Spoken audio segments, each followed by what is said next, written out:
भारत का राष्ट्रीय ध्वज ये जब हवा में लहराकर फड़कता है तो करोड़ों भारतीयों का सीना गर्व से धड़कता है।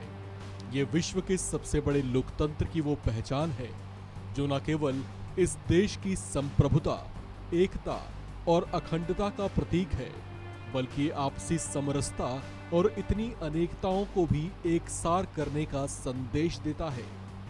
तिरंगे का मान सम्मान हम सब भारतीयों का अभिमान है। ऐसे में इसका सम्मान बनाए रखना भी हम सभी का दायित्व है। देश के राष्ट्रीय ध्वज को फहराने से जुड़े कुछ खास नियम कायदे हैं जिसे एक भारतीय होने के नाते हम सबको जानना चाहिए। भारतीय ध्वज संहिता के मुताबिक तिरंगे की गरिमा और सम्मान का अनादर किए बिना सभी अवसरों पर, सभी स्थानों पर तिरंगा फहराया जा सकता है। झंडा किसी भी आकार का हो सकता है, लेकिन इसकी लंबाई और ऊंचाई का अनुपात आयताकार होना चाहिए। भारतीय तिरंगे को अब दिन के 24 घंटे में किसी भी समय देश के किसी भी व्यक्ति के घर पर प्रदर्शित किया जा सकता है। झंडा खुले में प्रदर्शित किया जाता है या घर पर प्रदर्शित किया जा सकता है। नए नियम के अनुसार दिन रात इसे फहराया जा सकता है। राष्ट्रीय ध्वज फहराने वाले व्यक्ति के लिए यह सुनिश्चित करना आवश्यक है कि झंडा उल्टा नहीं फहराया जाए। इसका मतलब ध्वज का केसरी रंग ऊपर की ओर ऊंचा उड़ना चाहिए।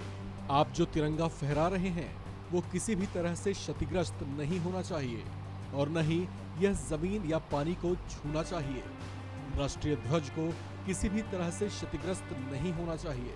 इसके अलावा झंडा फहराने वाले व्यक्ति को ये बात भी सुनिश्चित करनी चाहिए कि राष्ट्रीय ध्वज से ऊपर कोई अन्य ध्वज ना लहरा रहा हो। यदि राष्ट्रीय ध्वज क्षतिग्रस्त हो जाता है तो उसे इस तरह से बिल्कुल भी नहीं फेंकना चाहिए जिससे उसकी गरिमा को ठेस पहुंचती हो।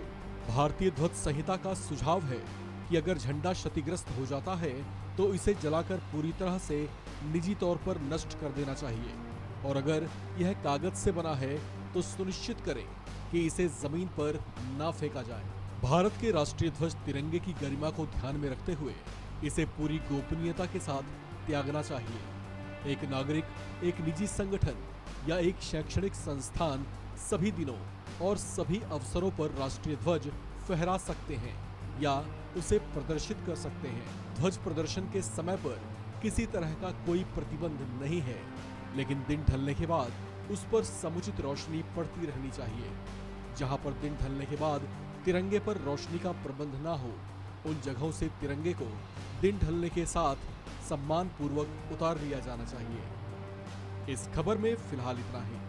बाकी अपडेट्स के लिए बने रहिए वन इंडिया हिंदी के साथ।